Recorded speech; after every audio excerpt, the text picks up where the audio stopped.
আমাদের আজকের বিষয় স্ক্যাবিস। আমরা জানি স্ক্যাবিস খুবই কমন একটা আউটডোর ডিজিজ। স্কিন ডিপার্টমেন্টে আউটডোরে আমরা স্ক্যাবিস খুবই কমনলি পাই, স্পেশালি পোর ওভারক্রাউডেড পিপল, যারা খুব ঘনবসতিতে বাস করে, দরিদ্র শ্রেণীর মানুষের স্ক্যাবিসটা বেশি হয়। বাচ্চাদেরকে বেশি হয় স্ক্যাবিস, যেহেতু বাচ্চারা একটু ইমিউনো কম্প্রোমাইজ থাকতে পারে কারো কারো বাচ্চা, এবং যে সমস্ত জায়গায় খুব ঘনবসতিভাবে থাকা হয়, যেমন মাদ্রাসায়, স্কুলের বাচ্চারা অথবা বস্তিতে বাচ্চারা খুব ঘন ঘনভাবে থাকে, ওভারক্রাউডেড থাকে, এবং যারা পরিষ্কার পরিচ্ছন্নতা পার্সোনাল হাইজিন মেনটেন করেন না, তাদের কিন্তু স্ক্যাবিস বেশি হয়। স্ক্যাবিস আমরা জানি স্ক্যাবিস একটা মাইট দিয়ে হয়, এটা পোকা জাতীয়, এটাকে বলে সার্কোপটিস স্ক্যাবি হোমিনিস। অর্গানিজমটা হলো সার্কোপটিস স্ক্যাবি হোমিনিস। এই পোকা বা ইনসেক্ট এটা আমাদের চামড়ায় বসবাস করে এবং সেখানে ডিম পাড়ে, এবং তার শরীরের যে ডিম, শরীরের অংশ, যেটা শরীরের মৃত অংশ থেকেও যে রস নিঃসৃত হয়, এবং তার শরীরের স্যালাইভা, এই সব কিছু কিন্তু প্রচণ্ড পরিমাণ পুরাইটি, খুবই চুলকায়। যখন এই স্কিনে এটা ডিম পাড়ে এবং ডিম থেকে বাচ্চা হয়, সাধারণত 7 থেকে 14 দিন সময় লাগে। এই বাচ্চাগুলা থেকে যখন আরেকটা সার্কোপটিস স্ক্যাবি তৈরি হয়, তখন তারা সারা শরীরে ঘুরে বেড়ায়, সেই জায়গায় কিন্তু প্রচণ্ড ইচিং হয় এবং একটা লিনিয়ার একটা স্ক্র্যাচ দাগ পড়ে যায়। এটাকে বলে বারো। এটা হলো বারো is the sign of scabies. বারো আমরা কোথায় খুঁজব? স্ক্যাবিসের যে সমস্ত জায়গায় স্ক্যাবিস হয় সেই এলাকায় আমরা বারো খুঁজি, যেমন web space, flexor aspect of the wrist joint, palms এবং সোল, বাচ্চাদের ক্ষেত্রে বিশেষ করে genitalia, periumbilical area, groin, gluteal furrow, gluteal fold, axillary fold, anterior posterior axillary fold, ব্রেনের দ্য ব্রেস্টের মেমারি ফোল্ড, ইনফ্রামেমারি লাইন, এই সমস্ত এরিয়ায় আমরা কি করি? স্ক্যাবিসকে খুঁজি। সংক্ষেপে যদি আমরা বলি তাহলে এটাকে বলে সার্কেল অফ হ্যাব্রা। আমরা যদি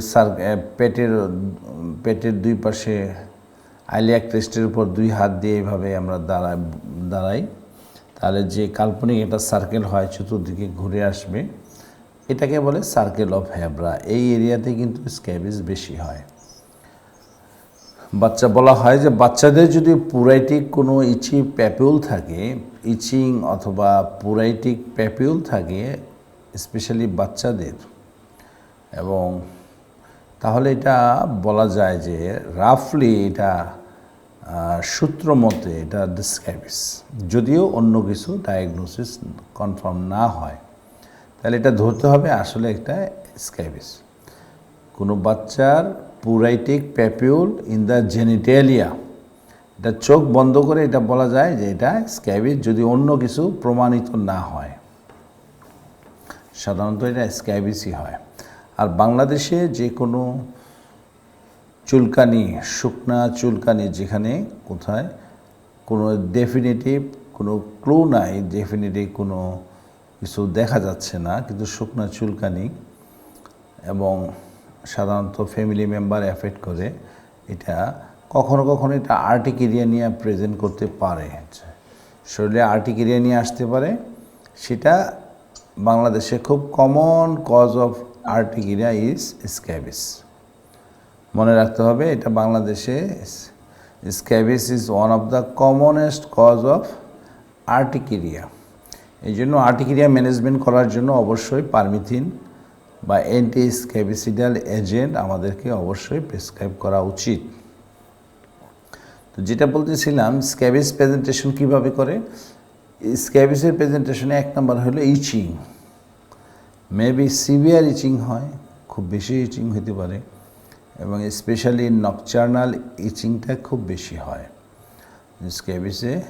ইচিংয়ের স্পেসিফিক সাইটগুলো যেগুলো বলা হলো, যেমন web space, flexor aspect of the axilla, groin, genitalia, wrist জয়েন্টের ফ্লেক্সর স্পেস, পাম, সোল, এবং স্পেশালি বাচ্চাদের কখনো কখনো মাথাতেও হইতে পারে। এই এরিয়াতে স্ক্যাবিস বেশি হয়। চুলকায়, প্রচণ্ড চুলকায়, কখনো প্যাপুল হয়, ইচিং প্যাপুল, কখনো দু একটা পাস্তুল হইতে পারে। ইনফেকশন হইলে এমপেডিগো হইতে পারে, পাস্তুল হইতে পারে, এবং বড় বড় অ্যাবসেস পর্যন্ত হইতে পারে স্ট্রেপ্টোককাস ইনফেকশন বা স্ট্যাফিলোককাস ইনফেকশন থাকার কারণে। আর কি হবে, এটা ফ্যামিলি মেম্বারকে এফেক্ট করে। কমনলি এটা most of the family member effect করে, স্পেশালি মা, যারা একসাথে ওভারক্রাউডেড থাকা হয়, রাত্রেবেলা যারা বাচ্চার সাথে থাকেন, অথবা এফেক্টেড পার্সনের সাথে। হাজব্যান্ডের হলে ওয়াইফের চুলকানি হবে, এবং বন্ধুবান্ধবের সাথে থাকলে তাদেরও এফেক্টেড হয়। স্পেশালি নকচার্নাল ইচিংটা বেশি হয়। নকচার্নাল ইচিং এক্ষেত্রে দিনের বেলাও চুলকায়, কিন্তু রাত্রেবেলা এটা আরও বেড়ে যায়। আর কি হয়, কখনো কখনো স্ক্যাবিস থেকে কমপ্লিকেশন পর্যন্ত হইতে পারে। গ্লোমেরুলোনেফ্রাইটিস হইতে পারে, সেকেন্ডারি ব্যাকটেরিয়াল ইনফেকশন হইতে পারে, কখনো কখনো এটা একজিমা তৈরি হইতে পারে।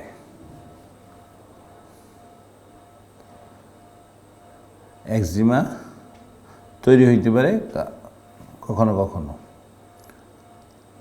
তো এটা হলো স্ক্যাবিসের কমপ্লিকেশন নিয়ে যদি আসে, তাহলে স্ক্যাবিস আমরা কিভাবে ম্যানেজ করব।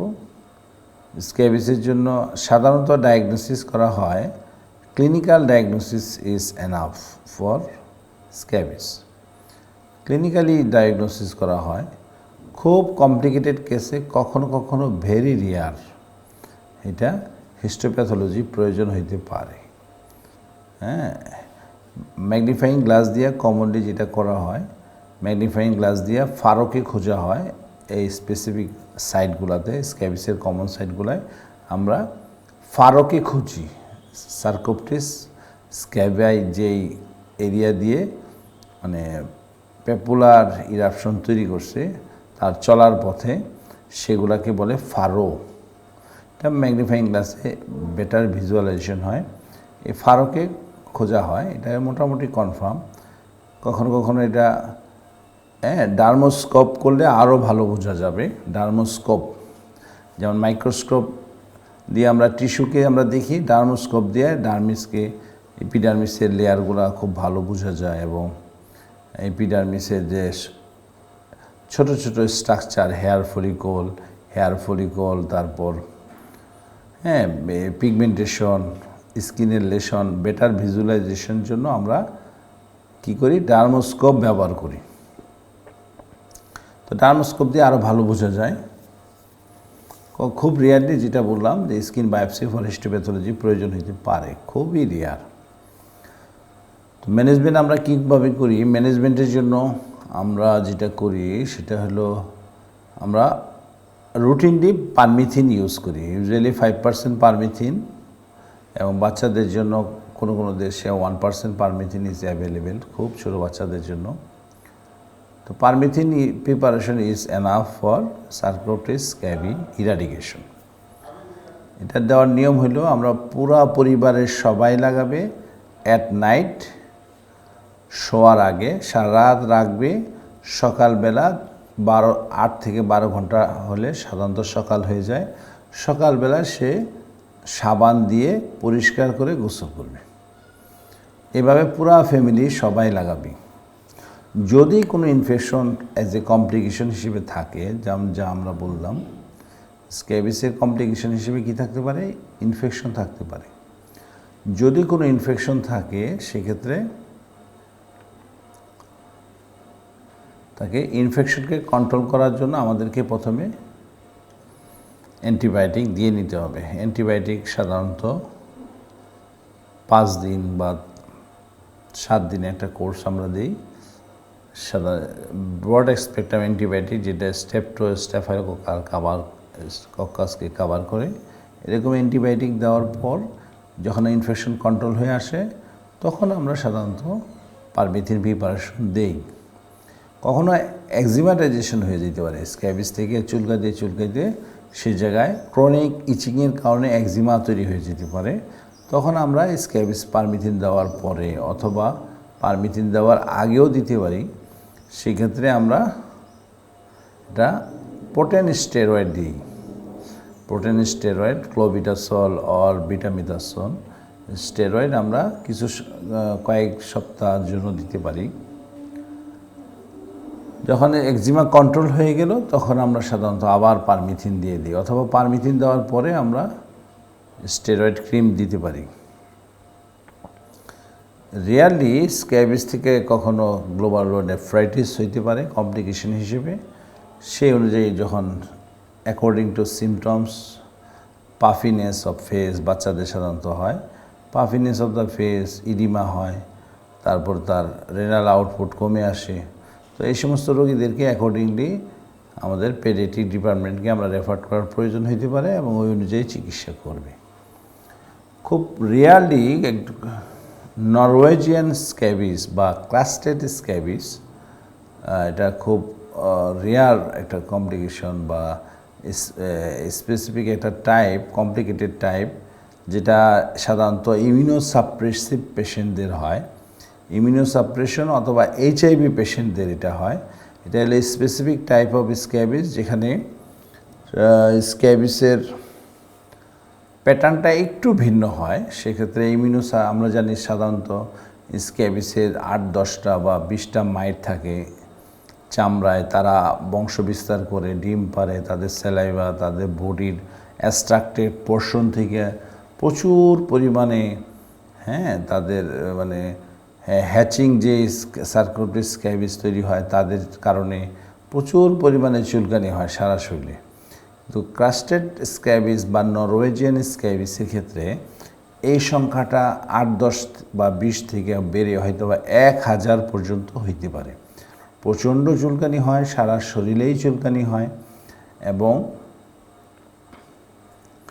চুলকাইতে সেখানে ক্রাস্টেড লেশন তৈরি হয়ে যায়। তো ক্রাস্টেড লেশন মানে উজিং প্লাস টিস্যু ফ্লুইড সব শুকানোর পরে যে একটা মিশ্রির দানার মতো বা হাইপার ক্যারাটিনাইজেশন হওয়ার পরে যেই কম্বিনেশন একটা ফিচার তৈরি হয়, এটা ক্রাস্ট বলে। ক্রাস্ট মরা চামড়া বা হাইপার ক্যারাটিনাইজেশন এটা হয়ে এরকম তৈরি হয়।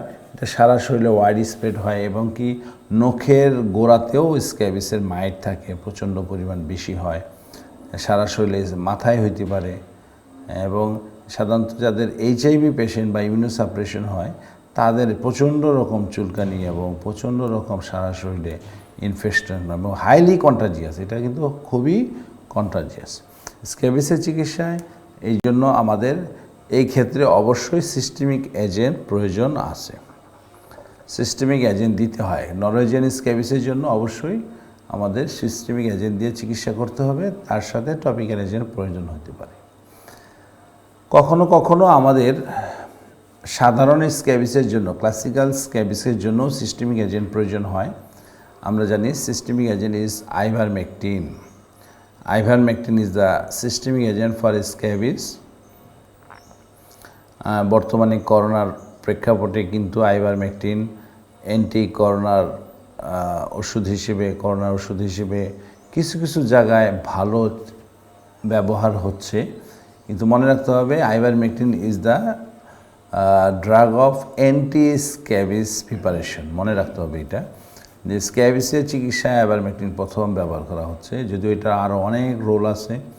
তো বর্তমানে করোনাতেও এটা ইউজ করা হচ্ছে আইভারমেকটিন। আইভারমেকটিনের ডোজ হইল 12 বছরের উপরে সাধারণত দেওয়া হয়। অ্যাডাল্ট ডোজ 6 মাইক্রোগ্রামের ট্যাবলেট, 2টা ট্যাবলেট প্রতি একবার শুধু খাবে, 14 দিন পর পর 2বার খাবে। 2টা ট্যাবলেট স্টেট খাবে 12 মাইক্রোগ্রাম, 14 দিন পরে আবার 2টা ট্যাবলেট খাবে, এইভাবে অ্যাডাল্ট ডোজ। ঠিক আছে, সার্কোপ্টেক্স স্ক্যাবি। আর যদি বাচ্চা হয় তাহলে আমরা ডোজ রিকোয়ারমেন্ট 6 মিলিগ্রাম দিতে পারি, 6 মাইক্রোগ্রাম, 14 দিন পরে আবার 6 মাইক্রোগ্রাম, এইভাবে দেওয়া যেতে পারে according to body, 1200 microgram per body. আর স্ক্যাবিসের চিকিৎসা আরেকটা ইম্পর্টেন্ট কথা হলো যে অবশ্যই ফ্যামিলি মেম্বারকে চিকিৎসা করতে হবে। তার ব্যক্তিগত কাপড় চোপড়, বিছানার চাদর এগুলো অবশ্যই ভালো করে ধুয়ে নেবে এবং ধোয়ার পরে সাবান দিয়ে ভালো করে ধুয়ে রোদে শুকায় নিতে হবে। এবং এটি হাইলি কন্টাজিয়াস, স্ক্যাবিস যেহেতু খুবই কন্টাজিয়াস ডিজিজ, এবং এক একটা ফ্যামিলিতে এটা লং টাইম কিন্তু রান করতে পারে। একই ফ্যামিলিতে স্ক্যাবিস অনেক দিন পর্যন্ত থাকতে পারে, বারে বারে হইতে পারে। আমাদের এটা মনে রাখতে হবে, স্ক্যাবিস কিন্তু বারে বারে হইতে পারে। এখন পারমিথিন বারে বারে দেওয়ার প্রয়োজন হইতে পারে, বিরতি দিয়ে হয়তো 1 মাস 2 মাস পরে আবার পারমিথিন দিলাম, এরকম প্রয়োজন হইতে পারে। আর খুব রিয়ারলি যখন কমপ্লিকেশন হয় আমরা ওই অনুযায়ী চিকিৎসা করার প্রয়োজন হতে পারে। তো আজকে এই পর্যন্তই থাক। Thank you everybody.